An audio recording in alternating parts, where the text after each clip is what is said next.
We've got more Scream 7 updates, plus some DCU news to talk about on the January 14th edition of Movie News Daily. Let's get into it.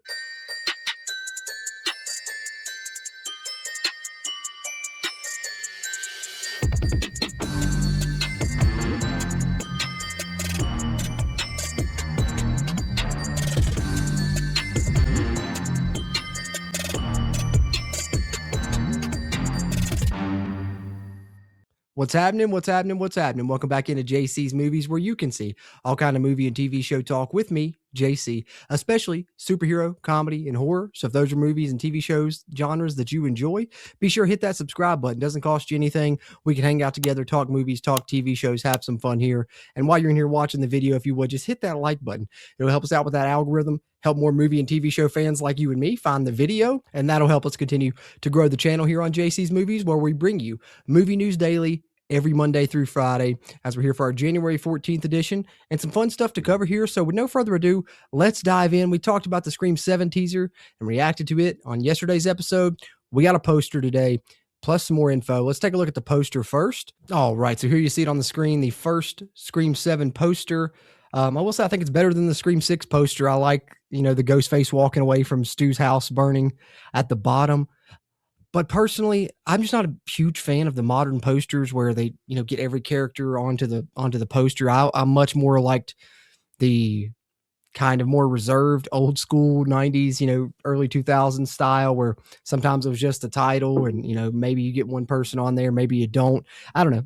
I mean, I understand getting all the characters on there and everything. It's just kind of the style nowadays. Just not my personal favorite style, but like I said, still an upgrade over Scream 6. At least we got that going for us, and we get some shots of some of the new characters there, which is nice to see. Ethan Embry, etc. There on the poster. And from the poster to some news that was revealed on the poster, just barely, but bloody disgusting, catching it and putting it out for everyone here, that Scream 7 will be released in Dolby Cinema, 4DX, large format, and IMAX theaters. This is the first ever IMAX release for the Scream franchise, which is pretty sweet, and I might have to try and check that thing out on an IMAX screen now that I've dipped my toes into the water with that with Superman last year. But another first year for Scream coming up here to round out our Scream news for this episode, but we'll continue to cover Scream throughout the process leading up to that February 27th release. We should get a full trailer soon. Might even react to it on the channel, but super excited about Scream 7, man. I went and saw Primate today.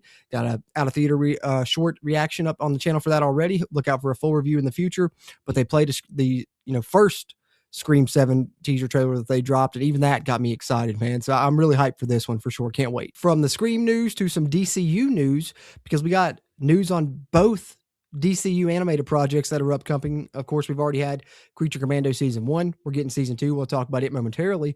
But another one that we're getting is Mr. Miracle. And DC Film News sharing here on social media that the animated series of Mr. Miracle will officially take place in the DCU. James Gunn confirming that, as you see here in a tweet from James Gunn, which I'll throw up on the screen here, as he says, the world's greatest escape artist made his debut on this day 55 years ago in 1971. Happy anniversary to Mr. Miracle, who debuted in Mr. Miracle #1, written by Marv Wolfman and the great Jack Kirby, with pencils by Kirby and inks by Vince Colletta, soon to be in our DCU animated show, based on the 12-issue comic book series from Tom King and Mitch Gerads.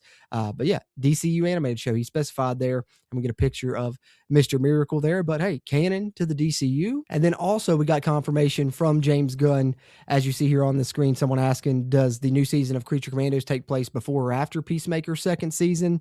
He says after.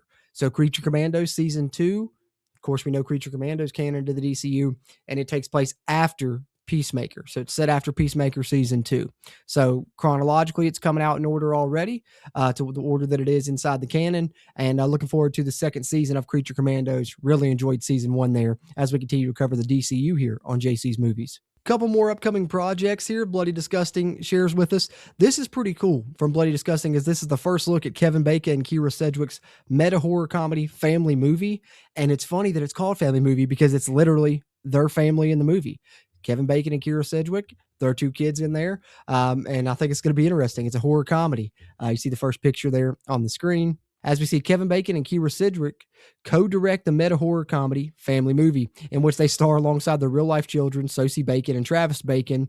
It will premiere to the world at South by Southwest in Austin in March. And the official synopsis here: a filmmaking family's low budget horror movie turns into a real life slasher when a dead body shows up on set. Chaos ensues as the Smiths fight to keep the production on track. After all, the show must go on. So I'm excited to check this one out.